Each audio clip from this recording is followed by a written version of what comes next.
Oh, we're live, pal. Hey, everybody. I'm so excited. We are here to talk about July. July is over. Can you believe it, Ryan? No, I can't. The month just went by. It was like, I remember July 1st, and it's like July 1st, and it's like, well, wait, what happened? Yeah, it's really true. I got to travel this month, and not only did I get to travel, but I got to see the ocean, which is my favorite thing in the world. And then also, I got to meet several of my podcasting friends that I never met before. I got to meet my friend Dory from All the Feels podcast that we've been friends for a long time. So it was really fun to get to actually meet and spend time together. And then I also got to meet my friend Colleen, who did the Francast with me.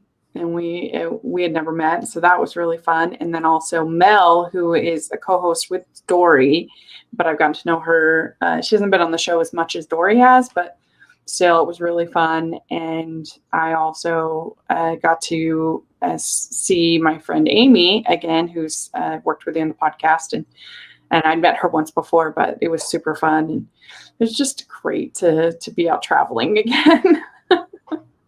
Yeah, I'm glad. yeah, it feels really nice. Mm-hmm.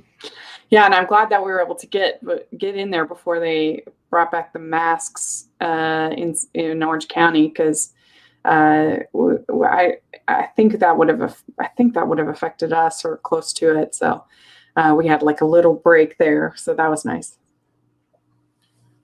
Nice respite, I suppose. Yeah. What about you? You had some fun in July? Yeah, I did. I worked a lot of it mostly, but that's not a bad thing. That's a good thing. Went to a wedding for the first time. I was invited to my best friend's wedding, and that was strange experience to be actually invited to a wedding and not like be related to the family. And so I was kind of forced to go. But like my friend is like, "You want to come to my wedding?" And I'm like, sure. what do I have to do? You're like, just look happy for us. I'm like, I already do that pretty well. Like, I already would have been happy. Yeah, that sounds fun. Was it a pretty big wedding? No, it was pretty small. It was an Italian wedding, so it was mostly all in the family. Nice. Though no Luca Brasi, I was a little sad about that. Does that have good food? Yeah, real good food. Yeah, I bet. Yeah, there was a grandma there who was like a little stodgy over the pasta, and I was like, really? Like, try and be respectful, but then I'm like, wait, Italian grandmother, so yeah, she's earned the right. Right. Very cool. Well, let's talk about, there were a lot of movies that came out these last 2 months. Hopefully, with people getting worried again, hopefully won't mean too many cancellations coming forward. But at least we had a really bustling, busy July. Would you agree? Oh yeah, absolutely. Just looking at my videos that I released on new releases, it's like releasing like at least one or two a week, which is close to a pretty normal schedule that I used to do before all of this. And so with the AFI project, I said to myself I was going to go back to doing new releases again, and I think I've lived up to that promise. I think with the Clifford thing, I actually finally watched the trailer for that, and I think Delta might have a small thing to do with that being moved, but I think that's a smokescreen for them to be like, yeah, this is not good, y'all. We gotta do a little more work on this. Again, I could be connecting dots that don't exist. I mean, I'm not downplaying Delta or anything. That's not my intention. All that I'm saying is that it seems a little weird that I would be surprised if like other big movies got like canceled. I mean, in the sense that, if Clifford is the only one, then it'll definitely be like, okay, y'all just moved it because you had no faith in it. But if so weird is that it was announced as one of the opening films for TIFF, and I don't know if that's been completely canceled yet with it being moved, but they had enough, I guess, confidence in it to submit it to TIFF, which is very weird. So Wait, hold on. I need to examine this. Clifford the Big Red Dog is going to yeah, TIFF. yeah, it was announced as like an opening night movie at TIFF at the prestigious Toronto International Film Festival. Um, wow, TIFF has really lowered their standards. I mean, who knows? You never know. With anything can be good, but it doesn't look like something for me because I'm scared of dogs. So the idea of like a giant, huge dog is like my nightmare. You know, I remember watching that show when I was like super young, like 4 or 5, and so Yeah. when I saw that trailer, I was thinking to myself, like, what year is it? Like, And the show is one thing because it's like a cartoony dog. It doesn't look like a real dog, and this looks like a real dog that's red and giant, which is my nightmare. yeah, and it doesn't even look particularly great. It looks like they took just a random dog, put a red filter over it in like Photoshop, and then enlarged it, and then be like, "There's your dog." And it's like, I would be more forgiving, I suppose, if they did like a full animated, but they went the Garfield '06 route. They put everything live action except for Garfield, who was just this orange abomination of a CGI cat. Yeah, but it looked a little cartoony. I mean, this looks like a dog. Like it doesn't look like a cartoon at all. Like it looks like a realistic dog. And so I think that was a bizarre choice. But not everybody is scared of dogs like I am. So I guess that makes sense. I used to be so afraid of dogs when I was younger, but now I can tolerate them. Like I'm a cat person. But I used to be like deathly afraid. It was like I see a dog, be like, run the other way, you know. Yeah. But I'm much better at it now. So that's going to be interesting. Hopefully, we don't get a lot of cancellations. Hopefully, Bond won't get delayed again. Because I'm just tired of hearing about it. To be perfectly I'm an optimist. Like I know it's not really that popular to be an optimist in this world nowadays, especially in our social media culture of the world is on fire and everything.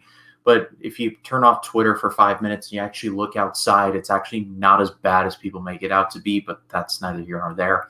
I'm an optimist. I know that's not the popular position to be, but I think everything's going to go relatively smooth. I'm honestly, if they do go back to like a mask mandate, but like they keep stuff open and be like, all right, I'll wear it. I'll put up with it. But I don't think they're going to go full lockdown again. Like if they do, I'll be really surprised. I don't think they will here in Utah. I just don't think there's a tolerance for it. But other places, I will probably. Who knows?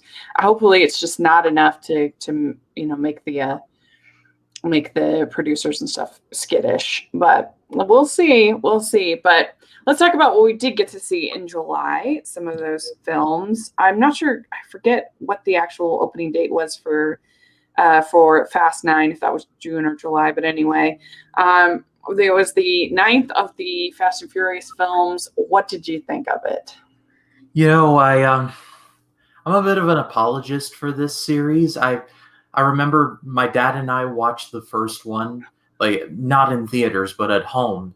And I just remember thinking about that and how small and kind of innocent that movie was. Yeah. And how that plot was all about them stealing DVD players and just seeing Fast 1 and Fast 9. It's just so bizarre. This whole series is just like the most bizarre thing. And honestly, about the movie itself, I get why people hate it. I just kind of think I think I've now settled in the so bad it's good territory, in that the movie clearly is like, we're just going to do whatever. And if you're along for the ride, then you're along for the ride. And if you don't, then if you're not, then so be it. Like, it's certainly not the worst. I still think that's Fast and Furious, the fourth one. However, I think I think this whole series has officially jumped the shark. Now we're introducing brothers that were formerly dead but are actually now alive somehow. And I don't know how deep we want to go into spoilers, but at the end, with the whole possible them bringing back some version of Brian O'Connor, Yeah, that's a terrible idea. I hope they Oh my do not. gosh. I hope they don't do that, because the way they handled that whole situation was honestly pretty cool. So I just sincerely hope that they don't do what I think that they're going to do, especially considering that Vin Diesel took the loss pretty hard. Like, I don't know.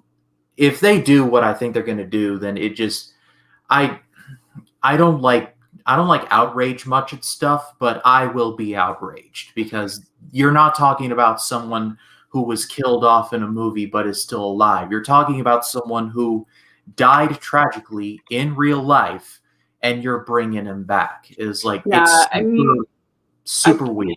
yeah, especially if they go the CGI route. If they I guess cast one of his brothers, then fine. But I still would rather them just end it the way they ended it, which was really good.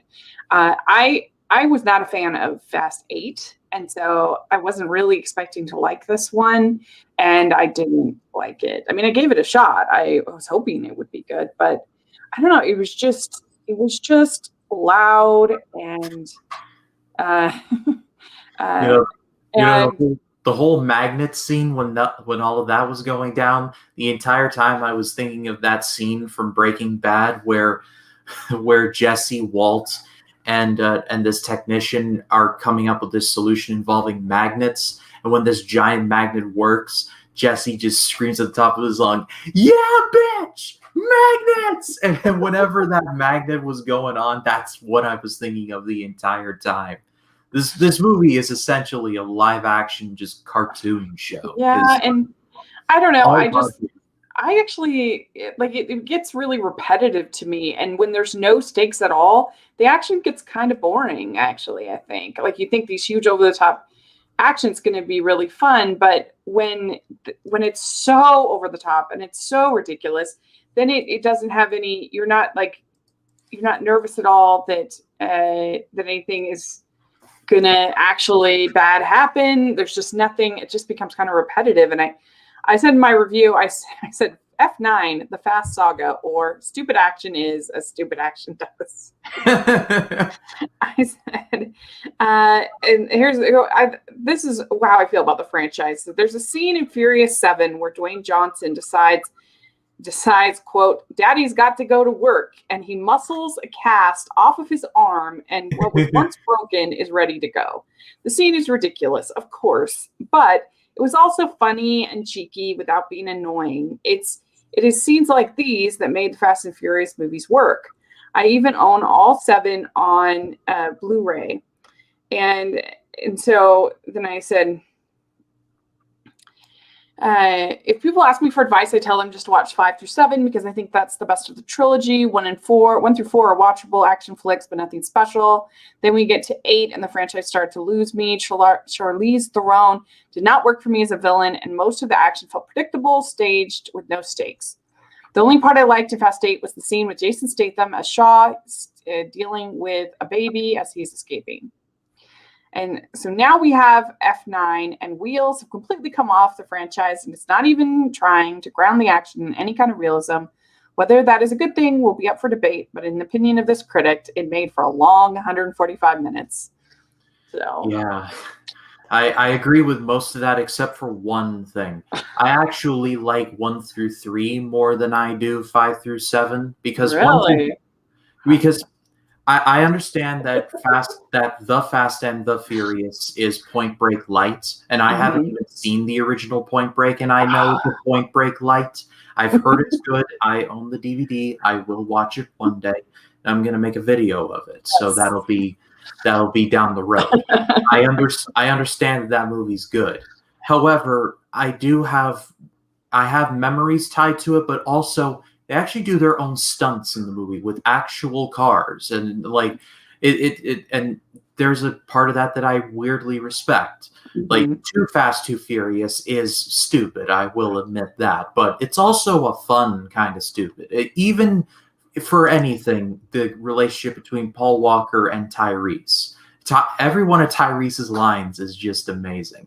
And then Tokyo Drift, which is just it's so close to being my favorite of the series. The drifting scenes are just awesome. And in Yeah. F9, they brought them back, and it was just not, No, it's not not great. it Not was great. not fun to watch. It was like, I felt like that scene in The Godfather where Vito Corleone's like, "Look at how they massacred my boy." And it's like, well, in boys in this case Yeah. with Luke Black and Bow Wow and the other guy, I can't remember his name.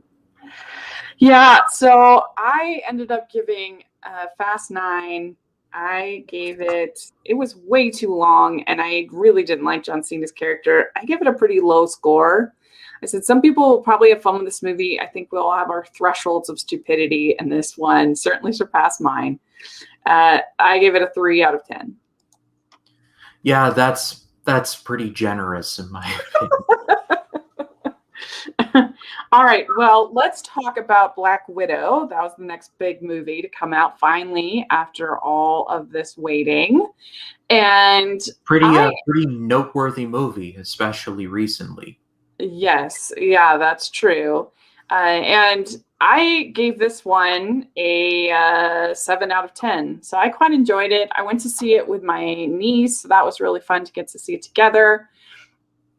I liked the family dynamic. I thought that was fun, and I thought the action was entertaining. I just said the best part about Black Widow is the interactions between the family, and particularly the dynamic between Natasha and Pugh's Yelena. They have great chemistry and feel like actual sisters. Wise is underused as Melina, but Harbor is also charming as Alexei or the Red Guardian. Because we like all the characters, it's fun to see them fighting off bad guys while exchanging witty banter. That dynamic is what makes them so terrific. The action was also all enjoyable without being too memorable. It did the job. So that's what I said. What did you think about Black Widow? I've honestly been waiting for a Black Widow movie for a very long time. Like, ever since I saw the character for the first time in Iron Man 2, I said to myself, she's getting a movie one day. I didn't think I'd have to wait an entire human decade for it to happen, but rest in peace, Black Widow sequels. Yes, indeed. Right. Well, like I was saying, I didn't think I'd have to wait an entire human decade for it to happen, but here we are. Yeah. And for what we got, I honestly think it was pretty good. I was the complete opposite with Red Guardian. I did not like that character at all. I thought he was just completely out of it. Like, David Harbour is a good actor, especially in No Sudden Move, which is still an amazing movie from earlier this year on HBO Max. It's really good. But even like here, I didn't like this character. Like, he started out as, and I've seen this movie twice now, once by myself and once with my dad. So I've seen this movie now twice. And on the second viewing, I was like, okay, I kind of get what they were going for here. But the first time I was just like, okay, so this was all just an act. And he gave them the whole "you are the strongest girls in the world" thing before they were knocked out and taken away. Mhm. I thought that he had some love in the heart for them, and he just was rambling on and on and on about the "I must fight Captain America." I'm like, Captain America probably doesn't even know you exist, man. Like that fight is the equivalent of a kid going pew pew pew at his dad while his dad is casually reading the newspaper. Like, that's the battle that's going to happen between Red Guardian and Captain America. But that's neither here nor there. I just did not like this character at all. I thought he was a jerk, which I think that was the intention. It just worked a little too well. It was like the Roger Ebert quote: "I respect what they did, and I hated it." So, which would you like better, Wonder Woman 84 or Black Widow? Oh, Black Widow by a country mile, because Black Widow at least had a focused story instead of Wonder Woman 84, where it was just like, all right, we're going to throw this here and this here, and this whole thing with Chris Pine reimagining in someone else's body, Yeah, and that was the whatever weakness of the happened to this movie. dude. It's like so many questions. Yeah, I mean, I said on Twitter, I said that Black Widow is a better movie than Wonder Woman 84, but I'd say Wonder Woman 84 tries harder. I do think that they were really trying to make a thoughtful movie that tried to say something, but it just kind of didn't work. But where Black Widow, I think they were just trying to make a fun movie. Like, I don't think they had as high goals, and so maybe the fall wasn't as bad as with Wonder Woman 84. But yeah, I don't know. So it's kind of, do you appreciate a messy movie more that it tries things more than a pretty average movie that succeeds in being entertaining? You know what I'm saying? Yeah, and I think that really just is all dependent on the context and who's directing it and what the movie's trying to go for. Like, I don't know if we're going to talk about Old here, but I'll just talk about Old for a second. I've been seeing a lot of like bad things said about the movie, and I can agree with some of them. However, I think Shyamalan tried to give like a good message towards it, so his heart was in the right place. So I guess that leans credence towards it's a messy movie, but it's trying to say a good thing. Because I get it when people say that Old is a bad movie, and I think Rachel, you have many a thought about that, and we'll get into it. What I will say is that it's a messy movie, but Shyamalan actually tried to say something. What do we think? Is Black Widow better than Captain Marvel? I don't know. I mean, I think they're pretty close, actually. They're both prequels. We both know how what's going on with the character. They both have entertaining, segments. I really liked the kind of buddy cop element of Captain Marvel. And I think it was disappointing in retrospect that Captain Marvel wasn't used more in Infinity War / Endgame. I think that we all kind of thought that she would be a bigger player. And so I think in retrospect, that's disappointing, I think, about her character. But I think that because we're already so attached to Natasha as a character and to Scarlett Johansson's performance, I think that helps it be an easier sell than Captain Marvel. And also, I think that Yelena was such a fun character. You know, I'm not saying she's better than Nick Fury, of course, because we already love him. So I don't know. I like both movies personally. They'd be pretty close for me in my ranking. Yeah, they're about the same for me as well. I think, just for the sake of answering the question, I think like Captain Marvel's like right about here, and Black Widow's like right here. Yeah, They're I'm like saying neck and neck with each other. I agree. We had some good comments from Kate. She says, Black Widow is not the most groundbreaking movie in MCU, but it's a very solid film, for lack of a better word. It's pretty much exactly what I want a Black Widow movie to be. See, I just wanted a Black Widow movie to happen, and I'm just glad that it exists now. It is kind of weird that both of the female superhero stories in the MCU are both prequels. You know, you can tell that they just didn't have the guts early on to tell the stories, so now they have to go back and do them as prequels, which is kind of weird. But all right, let's move on. So we had also Boss Baby Family Business. Did you watch this? No, because the first one, I thought, when I saw the first one, I was like, this is like kind of inoffensive. But then it nearly won Best Animated Feature, and I'm just like, okay, so the Academy clearly likes movies about baby Trump. All right, and then what on earth? And then the sequel is just like, the guy is like, they're going back to themselves. It's just like, you couldn't ask me to care any less. It's like, I think I hated the first one, and now this one, I just said, Boss Baby Family Business, or what did I just watch? I said, believe it or not, there was a time when DreamWorks Animation was a prestige studio making gorgeous masterpieces like The Prince of Egypt and How to Train Your Dragon. And now we have this.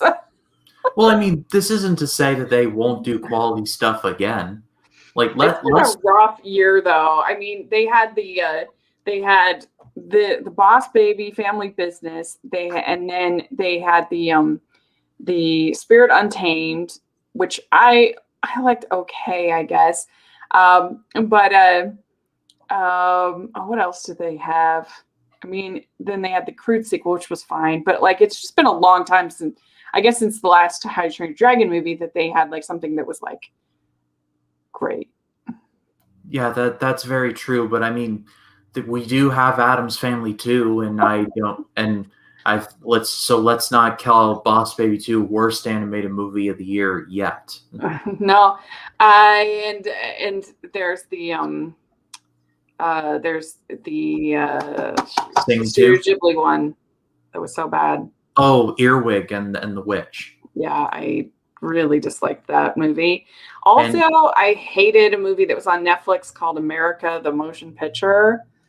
It was awful. Like it's trying to be all R-rated and vulgar and disgusting, and it succeeds in doing that, but it doesn't bring anything besides that to the table. It's not funny. It's not enjoyable. The animation is awful.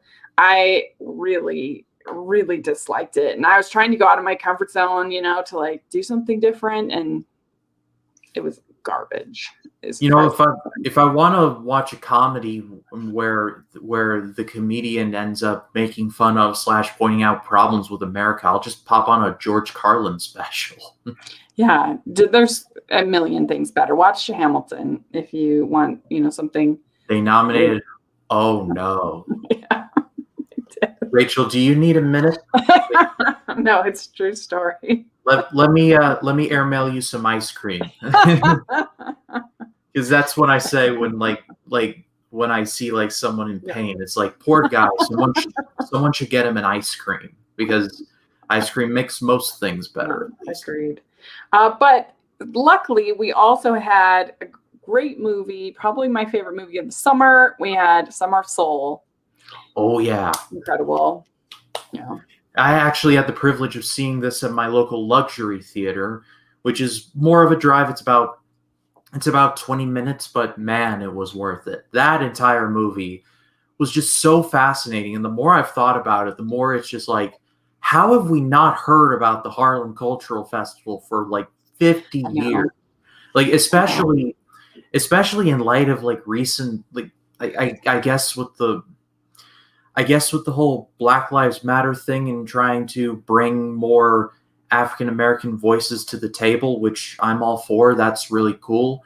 Like, how is this movie not like how have we not heard about When you this? think of all that we've heard about Woodstock and how trashy Woodstock was, and people were, literally people were raped, people were like, it was a horrible thing in a lot of ways. And how much we've heard about that over the years, and nobody has ever heard of this actual positive, incredible event that happened the same year. 3 days of peace, music, drugs, sex, possible violence, syphilis, starvation. I could go on. Right. It's crazy. No, I'm not trying to dunk on Woodstock. I actually love a lot of the musicians there. I actually grew up listening to a lot of their music, so I'm not hating here, but just you watch any documentary on Woodstock and you'll just be like, it was hippie land. Like, they had no concept of running water there, apparently, or cleaning themselves. It's just crazy that we would have heard so much about that and nothing about this. It just shows how stilted things can be. But yeah, the thing I always love to tell people is that Woodstock was actually hosted on this guy's farm, who was a card-carrying Republican. And thinking about that and how liberal like Joan Baez and a lot of those other artists were, it was a conservative who was like, here's my land, use it for 3 days. Trash. But also in Summer of Soul, they have the Republican mayor there. Yeah. That was really fun. That was a fun moment. Yes, I gave Summer of Soul a 9.5 out of 10, so almost a perfect score. Yeah, I don't go numerics, but I have an amazing, great, good, forgettable, and horrid, and this is an easy, like, amazing. Yeah. This and No Sudden Move are two streaming movies that are excellent and nobody's talking about. Even if you think you don't like soul music, because it's not just soul music, it's soul and blues and rock and Motown and gospel. They've got everything, and so I can't imagine, unless you just absolutely hate music.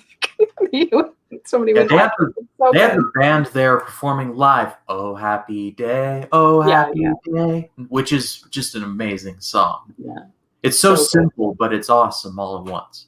Yep. All right. Well, what did you think of Space Jam: New Legacy? You mean HBO Max the movie? This movie's weird because I've seen / read reviews where this movie's just gotten absolutely trashed, and to a certain extent I can understand why, but then at the same time I'm just like, what did you all expect? It's LeBron James teaming up with the Looney Tunes to take on Don Cheadle, whose team consists of souped up NBA players and one WNBA player. What were you expecting out of this? And having now watched it, it was just like, it was fine for what it was. Like, there was some moments that made me laugh. Don Cheadle understood his assignment wholeheartedly, but just wow, there were some things that I'm just like, why did they put that in there? Like Alex from Clockwork Orange and Pennywise and the nun from The Conjuring. It's like, who is this movie made for? That's the question I have. I thought it was mildly entertaining. I just like the Looney Tunes, I think, so much. And I liked that whole segment where they were going around and getting the Looney Tunes from the different lands. Like when she's in when Lola is in Themyscira, like that was fun. Those sort of sections, but yeah, I mean, it is. They made a lot of weird choices. Wile E. Coyote and Roadrunner and Mad Max Fury Road, which is a combo that I did not think I needed, but now I have to have. That was actually pretty genius. And then there are others where it's like Elmer Fudd and Austin Powers, and I'm just like, come on, it's like the only bald Looney Tune you had, and like you stuck him in there. It's like, like slam dunk there. Well, so what did you end up giving it in your rating? I ultimately gave it a forgettable rating because I think with all the outrage and with all the people saying, oh, it's inoffensive, it's just that. It's inoffensive. I think it'll be looked on like 20 years from now, like the first Space Jam, a weird curio of like a look into what the culture was like back then. But I think unlike the original Space Jam, which was a window into the 90s, I think 2021 will be like represented by like, hey, look at how much IP we can cram into one movie. Yeah, I mean, it's true. I guess I don't know why that doesn't bother me quite as much as some people. Like they were so offended by Ready Player One or some of these other things, and I thought it was kind of fun, like seeing all that stuff. I don't know. They made a good reason to have all of that nostalgic stuff in there because it's made clear in the book that the future is terrible, and so for people to escape, they embody like these nostalgic characters. It's a religion to them. Yeah, and the guy that set it all up was trying to make it hard for them to figure out the clues, and so like learning all of that stuff is all about figuring out. It's part of the mystery. But yeah, I like Ralph Breaks the Internet. I don't know, a lot of those movies that people seem to get so annoyed about that with, I for some reason enjoy. But yeah, there was a lot of other stuff to enjoy in July. We are going to be talking this week about Apple Plus. So we're going to be talking about Ted Lasso a little bit. We're also going to be talking about, I at least will be talking about my thoughts on Schmigadoon, which I absolutely loved. And I'm just so excited about this year of musicals that we have, where we have so many. We have got Dear Evan Hansen coming up in September. West Side Story. what's that? Yeah, West Side Story. We Which, have by the way, Boom. I've watched the teaser trailer now, I think about 100 times because when this movie was announced, I was like, there's no way that not even Spielberg could improve on the 60s movie, because it is an absolute classic, hands down, slam dunk, one of the greatest movie musicals of all time.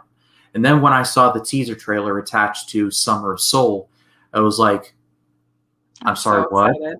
And they did the whole "There's a place for us," and it's like with the jets and the sharks and the whole "Kill the Lights," and then it cuts with that last shot of Tony and Maria going somewhere, and then it's like, oh my god, it's so good. A place for us. Oh, it's so good. I'm so excited. Casey says it might just be more of a tolerance for crossovers. Some people hate them. Some people have a lot of fun with crossovers, including me and possibly you. Agreed. And I think, and I'm not really an expert on the subject, but I think that this is just this whole IP fueled like crossover stuff. It's just a phase. It'll come and go, just like the Western phase in the 60s and 70s, just like the sci-fi phase of the 80s to a lesser extent. Everything has peaks and valleys, just like the superhero like boom. That's going to come to an end. I have a feeling relatively soon. So everything has its rise and its fall. Its rise and its fall. Speaking of, since you mentioned Westerns, I watched a classic Western for my Blind Spot series this month. I watched The Wild Bunch, and I did not like it at all. I covered it for the AFI project, and I dug it to a certain extent. But when I saw that you were covering that, I'm like, well, if there's one that she's definitely not going to like, it's The Wild Bunch, because that's a difficult movie to sit through. Yeah, it's always surprising, these Westerns, because you expect them to be really wholesome because of the Old West, and I don't know, you just expect it from the 50s, 60s, and they're a lot of times super violent and kind of vulgar and not like and nothing and especially in this movie, I mean, they have a lot of shirtless women, they have a lot of violence against women, they've got, I mean, I just I don't know, I really loved The Man Who Shot Liberty Valance, and that's very violent. That movie is so good. It is so good in so many ways. I just said that for this movie, I said that I know this movie is highly praised for its editing, music, and cinematography, and I can see why.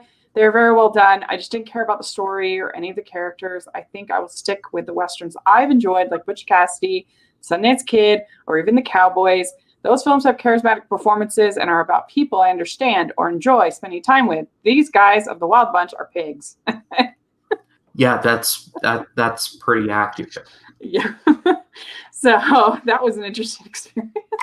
People are saying, I guess they're going to make a remake with Mel Gibson. I'm like, yeah, that's good casting. Sounds about right. Yeah. and I have a lot of respect for Mel Gibson as a filmmaker, but even I am like, yeah, that sounds about right. Like you need someone whose F's to give has a hole in the bottom of it, and so leaving him no F's to give. And Mel Gibson has been that for a very long time. Yeah. Kid says, I follow a lot of theater fans on Twitter, and my timeline is just Schmigadoon every weekend, and I'm loving it. Me too. We agree. It's the best. All right, a couple more, and then we'll do some questions. Speaking of musicals, I did watch the movie Annette, and this movie is crazy bonkers. It is one of the weirdest movies I've ever seen in my life. So it is, and it is it has a lot of sensuality, so it's not for everybody. It's definitely R-rated. It is crazy. Just as an example, the Annette, the baby, I don't think this is a big spoiler, the baby of the movie is a puppet. For some reason, it's crazy. Wait, like a marionette? Yeah, this kind of? Yeah, like a marionette, like Pinocchio. I'm sorry, who directed this? I guess it's this guy that does crazy movies, Leos Carax. I was right in the middle on it. I did go fresh on it, but it's definitely not for everyone. How It do is you great. how do you spell that? It's Leos, and then last name is Leos correct. Carax. Leos Carax. I got it. It is nuts. So be forewarned. The only movie I've ever heard of him directing was Holy Motors, which I've heard is nuts too. So I haven't seen that one. I've just seen this. It's crazy. And it has music from the Sparks Brothers, there's a documentary about them from Sundance. Which I have been itching to see because I think subtly this is going to be like the year of Edgar Wright between like this and One Night in Soho. Mm-hmm. I think Edgar Wright could low key steal this entire year, depending on how good or how good One Night in Soho is. He's yet to make a mistake for me, so whenever a new Edgar Wright movie comes out, I'm pumped. Yeah, I haven't seen a lot of his most famous movies. It's a blind spot that I got to work on because I'm not a big horror person. I know he did a bunch of those horror movies, but Shaun of the Dead is more like a horror comedy. Like if you like, it's more funny than scary. Mm-hmm. There's zombies. There's no getting around that. However, there is a comedic element. Is it kind of like Get Out in that way, like the comedy? Or I want to say yes. Yes. Yeah, I know you don't like Get Out, but just in tone. Okay, so we have, are you going to watch The Harder They Fall when it comes out, Rachel? I don't know what that is. Let me look it up. It's got Lakeith Stanfield playing Cherokee Bill. Oh, that's why I brought it up, because it's a Western. I'm not opposed to it. I don't know anything about it. This is that Netflix movie I saw a teaser for. What on earth? It's directed by a guy named The Bullets. That's his name? James Samuel, but he goes by The Bullets. Well, that officially trumps Boots Riley as the man with the weirdest name for a director I've ever heard. Sure, I'm open to it. Yeah, I mean, it's got Regina King and Idris Elba, so that's enough to get me interested. For sure. Okay, so Jungle Cruise. Well, let's do just quick wrap up of these last two movies we have here. Jungle Cruise, yay or nay? What'd you think? It was actually pretty fun. I think the best way I can describe it is if you take the plot structure of The Mummy with the character dynamics of something like Pirates of the Caribbean, you've got Jungle Cruise. And I wanted this movie to be fun, and it was actually pretty fun. I like that they gave The Rock all the puns, which I thought that was really cool. Like, I mean, The Rock, when he was a pro wrestler, he got Poontang Pie over with the fans. So he could sell anything, and he made it work. I liked Emily Blunt. I thought she was cool. Jack Whitehall was supremely underrated in here. He had some of my favorite lines in the movie, and just it's very familiar. Like I said, it's like Pirates of the Caribbean crossed with The Mummy with a dash of African Queen, now that I'm thinking about it. But for what it was and what I expected, it did the job just fine. Just like a Wami Colette Sarah movie. I wanted it to be one thing, and it was exactly that. Yeah, I mean, on one hand, I gave it a 6 out of 10, so I did give it fresh. I did overall enjoy it. It's a little frustrating because I feel like it had all the pieces to be like really good and something I would love and just be super entertaining. But it was just like, it was fine. And so that's always a little bit frustrating when it's just like, oh, you were so close to like really doing something memorable and you didn't. But I do agree about The Rock and Emily Blunt and Jack Whitehall. And we did get a comment with their the 7th Disney movie with an openly gay character. Yes, that is ridiculous that they keep doing that. But I have to say that of all the first openly gay characters that Disney's had, this was one of the like better this was pretty well done. Yeah. That it was actually like an emotional moment, and it was kind of moving. And whereas some of the others have just been like a joke, it's like nothing. Like you're not getting any credit. And not that I give them credit for this, but They do give him. it was pretty good. They do stereotype him a tad because of the whole like the luggage scene was pretty like was pretty like on the nose. But then there are other scenes where he actually gets some good lines in there, and I thought he had some of the funniest lines in the movie. So if that's and the whole like coming out scene where they have that whole long discussion about him not getting accepted for who he loves because of who he loves, that was pretty well done for that kind of thing. It's still definitely, they did it in a way so they can easily cut it out for foreign audiences that don't allow that, which is frustrating, but it was one of the better ones. But they need to stop saying that because it's really cringy.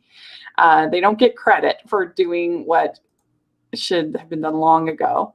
It's empty virtue signaling. Just do it, and we'll go along with it. Yeah, that's right. It's like, see, look at us, like, look at how nice we are. Yeah. They like did it for the cop in Onward. They did it for the for LeFou in Beauty and the Beast. They did it and it's just like stop.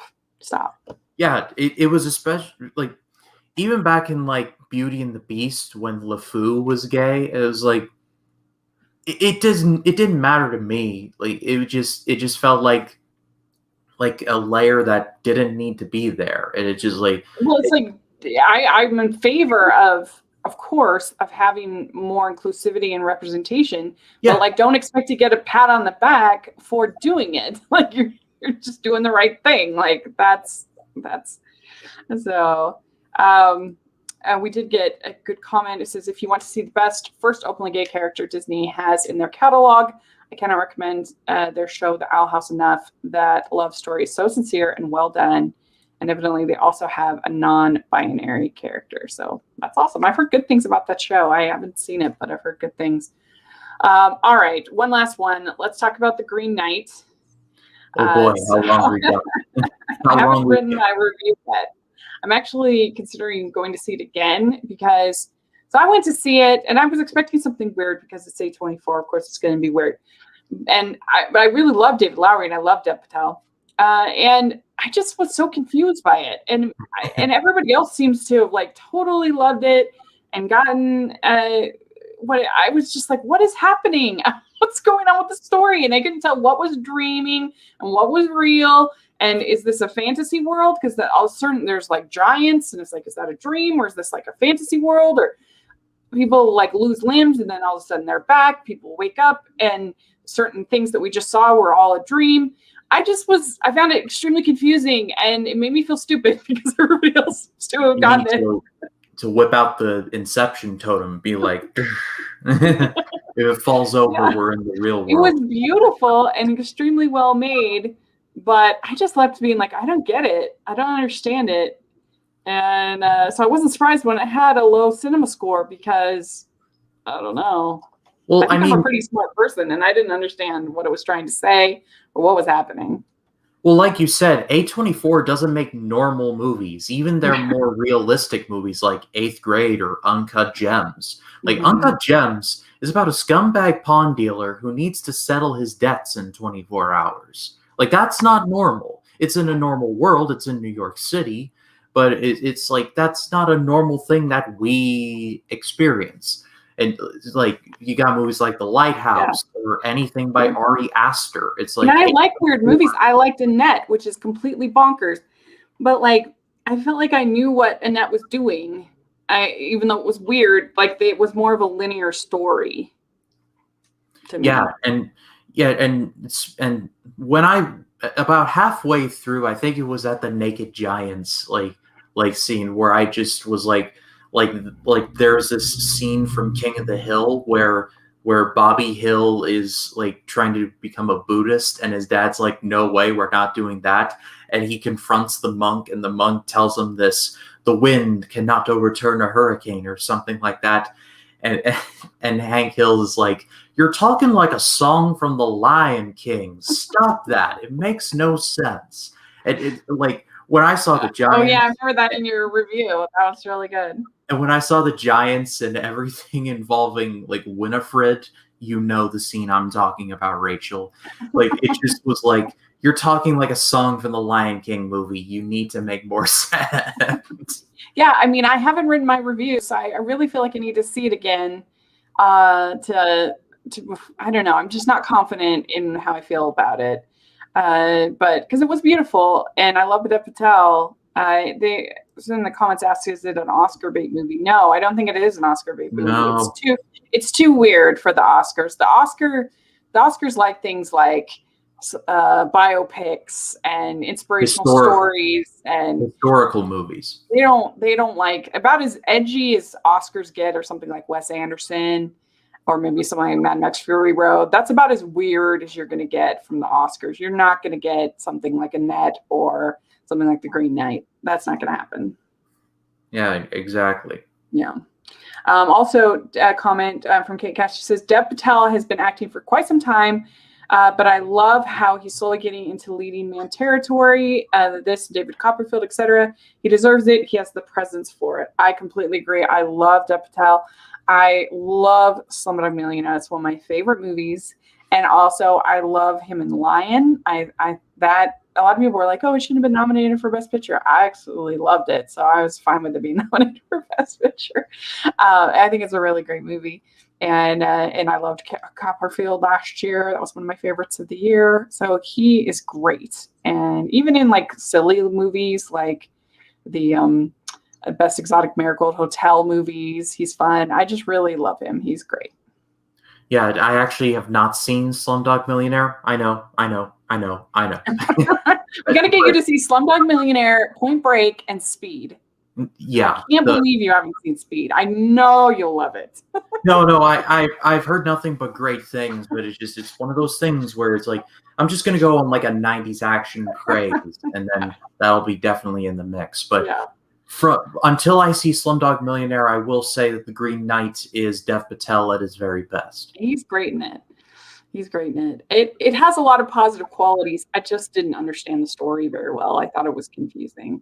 I will give credit to David Lowery though, in that I think he's like he and a couple of other filmmakers are like making they feel like renegades. They feel like they're just out there doing their own stuff, and they don't give a damn what people think. It's like here's the stuff whether you like it or not. I like that.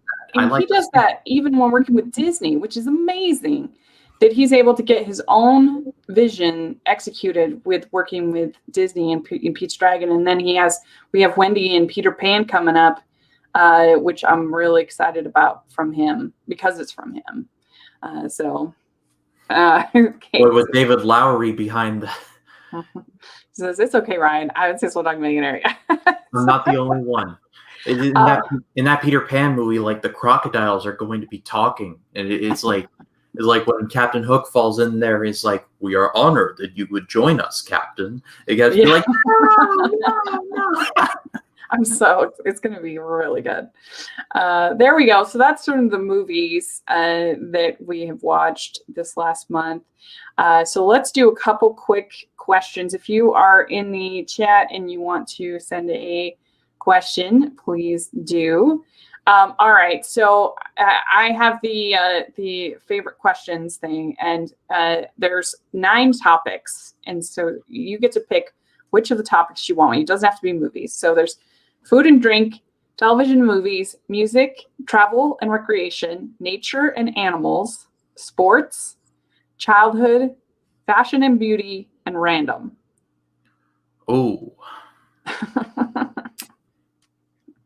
What does the random do? Does it like just... let's see. Let's see. Random. Okay, random. First one.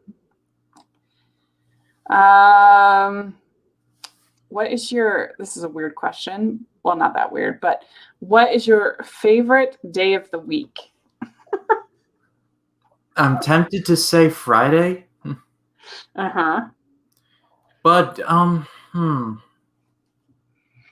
Yeah, Friday's pretty good. Saturday's good. I always know I'm going to be talking to Michelle because we do Talking Heartland on Saturday. That's always fun. my list. I know this is not going to be popular, but I'm a big fan of Mondays because I know I'm going to be recording with you. Oh, So there's that.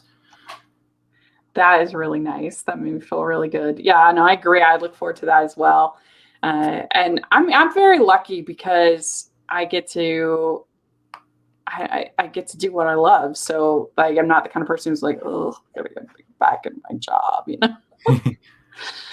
So that makes it a lot better. But I think ultimately, though, I will settle on Friday because yeah. after work and I can go to my fitness group, I can go see whatever new movie's out. Yeah, that's a good one. All right. Well, let's do food and drink for the next one. Here we go.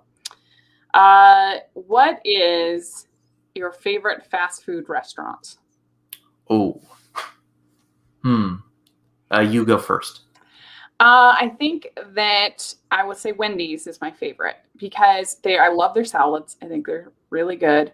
And I like the Frosties. And the burgers are actually tasty if I decide to go that route.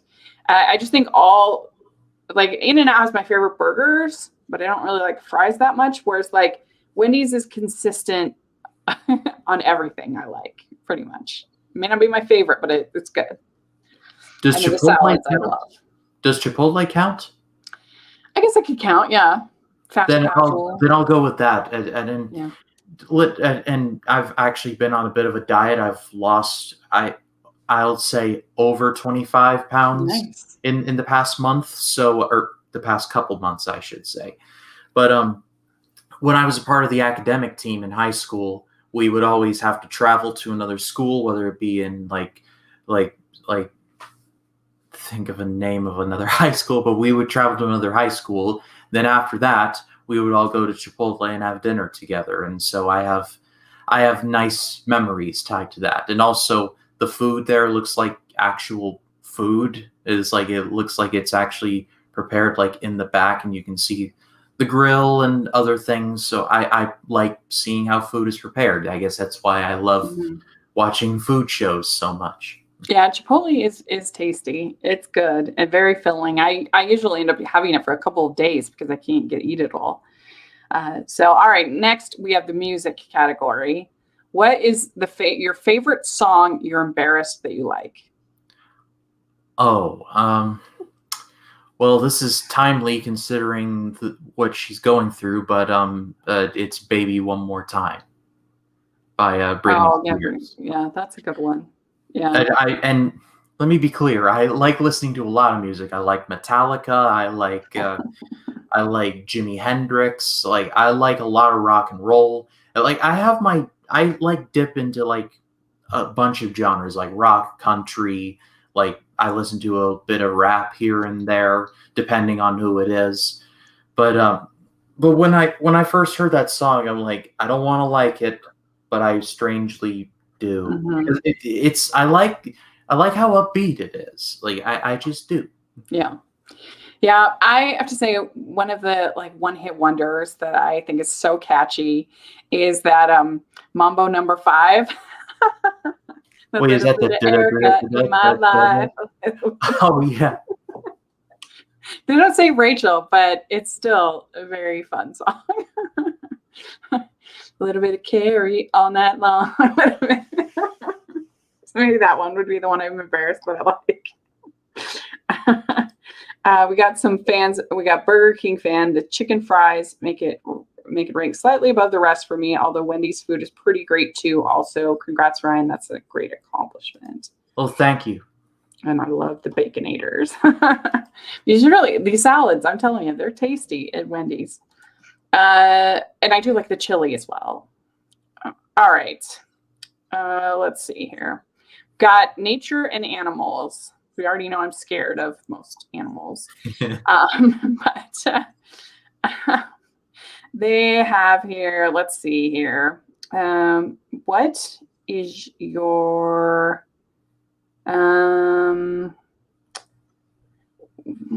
let's see which one.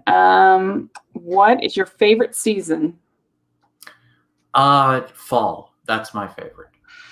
Summer for me because I can go swimming, and I love. I live in Florida, so summer has like nearly interminable heat. And so Mm, the fall season has the best movies, it has the best weather.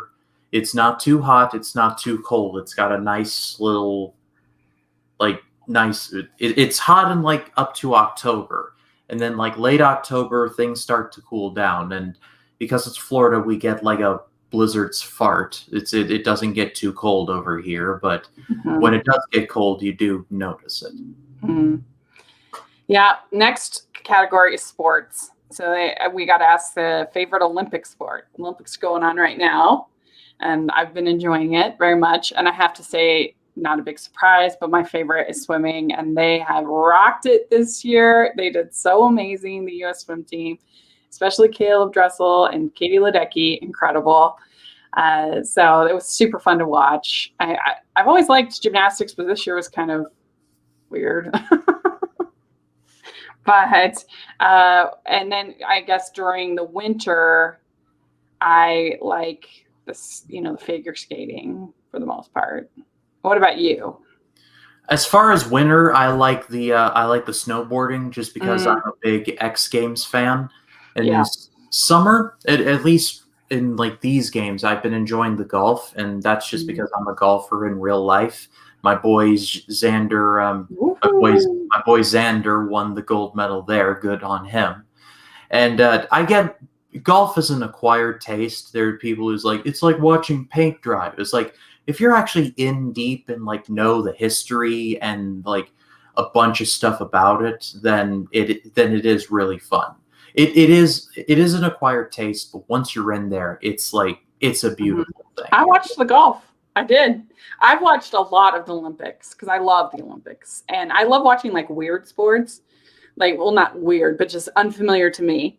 I watch like the handball meets and the ping pong and the stuff like that. It's so fun. I love that. I'm So, convinced that with the greatest game ever played, golf is a severely underrated sport for movies. mhm. I hope more golf movies get made in the future. Like, there's literally hundreds of stories you could tell, like Back Nine at Cherry Hills, where the final three in the 1960 U.S. Open were Ben Hogan, who was the past greatest of all time, Jack Nicklaus, who was the future greatest of all time, and Arnold Palmer, who was the current greatest of all time. Hey, anything can be if they can make cross country into a good movie with McFarlane USA, they can make anything because that's a Yeah. pretty non-cinematic sport. Anything Mario and Sonic. Yes. All right. Next category. Next category is childhood. And here's a fun one. What is your favorite board game? Oh,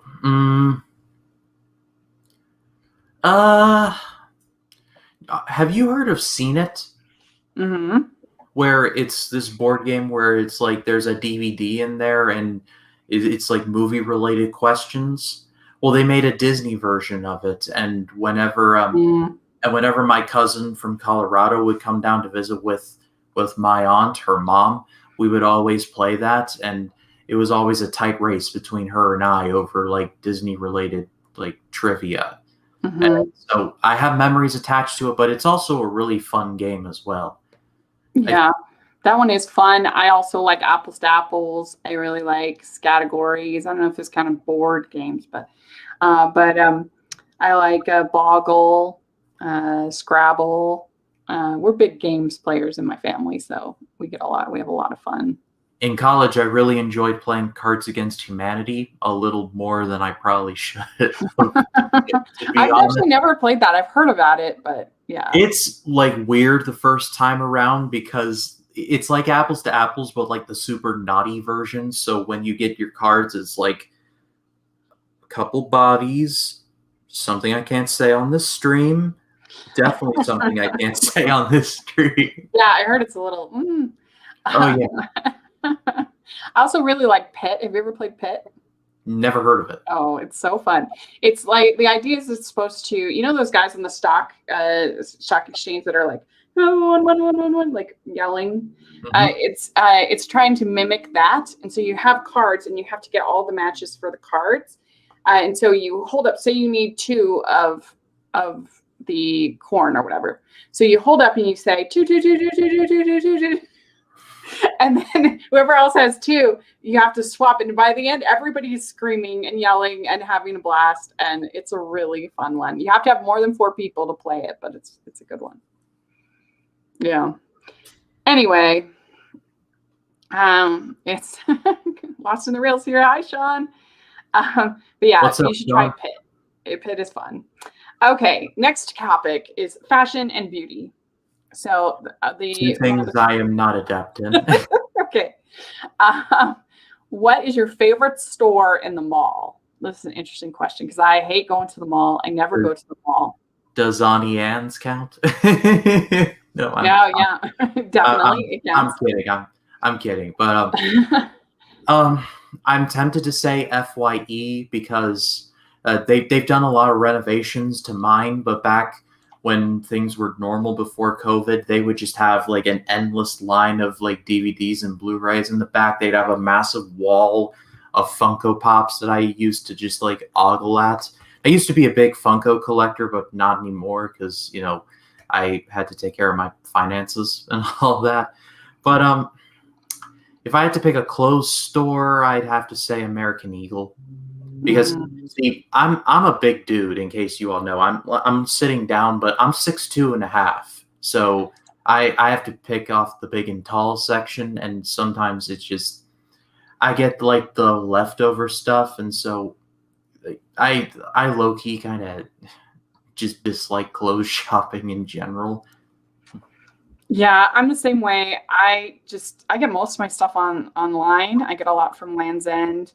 They're one of my favorites. But I'm having like a brain wipe. I can't think of it. But what's the store that has all the like the Funkos and the Hot Topic? Yeah, Hot Topic is probably my favorite store because you know if like I need a T-shirt for a video or something like that, I go over there. But I hardly ever go to the mall. But yeah, I think that or probably I do get my jeans from Lane Bryant. That's where I get my jeans.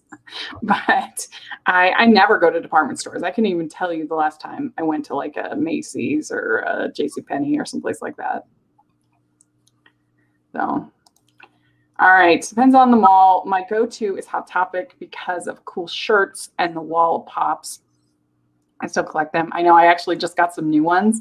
My Funko Pops. I got a Vision with Halloween outfit from WandaVision. Oh, nice. Yeah, I couldn't resist. You know, I got a Target exclusive Vision when Avengers: Age of Ultron came out. Half of his arm is like invisible, and so. Oh, that's cool. They do have an incredible attention to detail, and you get like they keep the prices pretty low. So there's I actually also got one this summer that's pretty amazing. Can you see? It's all the Mickeys. Yes, 50th anniversary. It has Steamboat Willie Mickey, and then it's got a regular Mickey. It's got Fantasia Mickey, Mickey and the Beanstalk Mickey, and another regular Mickey. Isn't that cool? Yeah, that's awesome. Really behind me, I don't know if y'all can see it, but that purple box there, that's a Batman, but in the design of the Penguin with the monocle and the pinstriped bat suit with the purple. And then I have a Joker from the Dark Knight, a Two-Face Batman behind me, and the villain from Aquaman, Black Manta. Oh, cool. Yeah, a lot of Hot Topic love in the comments. Okay, let's keep going. All right. Next, now we're back at random. So we did all the categories, but I thought that was fun. I guess maybe let's do one more random just for fun. Okay, so what is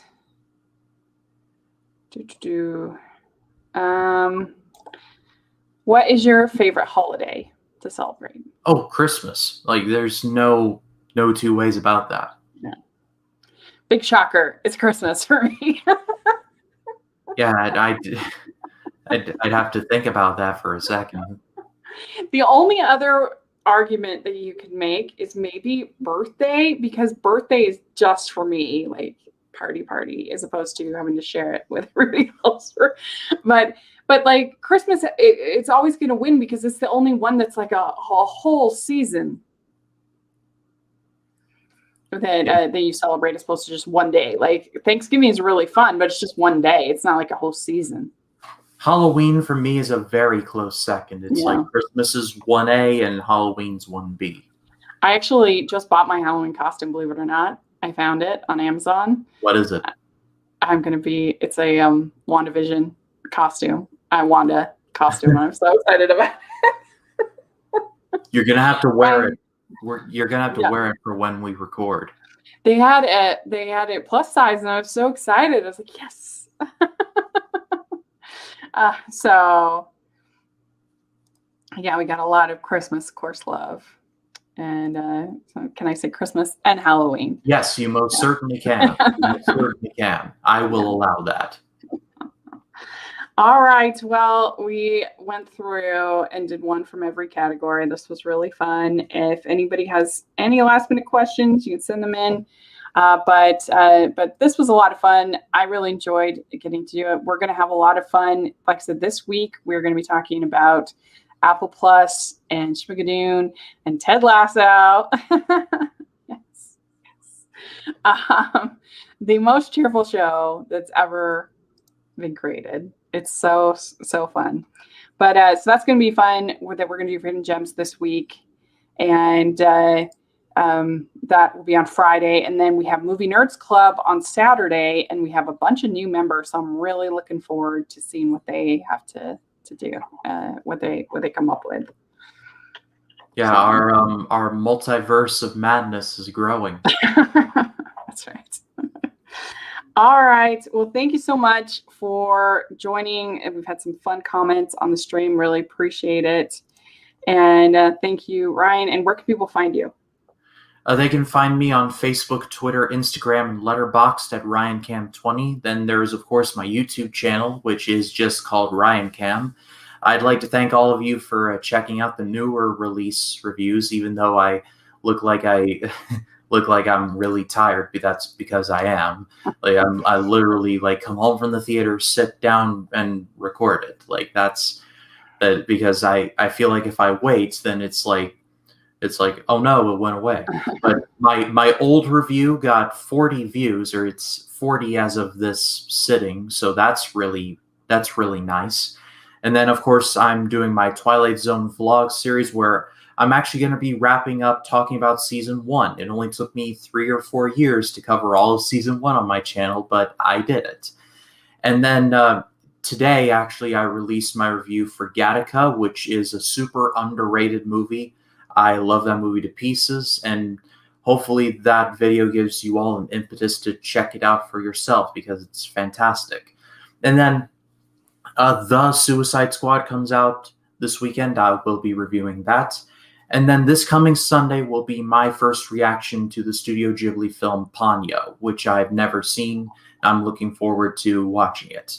And then, of course, I actually, before I jumped on the stream, I watched Denis Villeneuve's one of his first films, Polytechnic, which, whoa, was certainly something, all right. I haven't even heard of that. I'm going to be reviewing most of Villeneuve's catalog in honor of Dune. That's going to be in the upcoming weeks. And I'm going to be collabing with Jacob Martin, which that's going to be a lot of fun. So a lot of cool stuff coming to the channel. If you haven't checked me out, please do. That sounds really fun. I love Ponyo. I think it is so cute. It's just one of the most adorable movies that maybe it's like Paddington and Winnie the Pooh and then Ponyo. It's really cute. Because I need to wash the Tales from Earthsea aftertaste out of my mouth. And I didn't hate the movie, but it reeked of disappointment. Yeah, that's fair. Well, very good. And you can find me at Rachel's Reviews, all over social media, iTunes, YouTube, and on Rotten Tomatoes. So please take a look at all of that.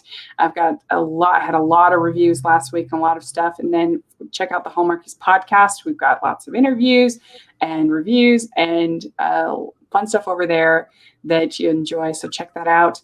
And thanks so much. And please like this video. Please subscribe to the channel.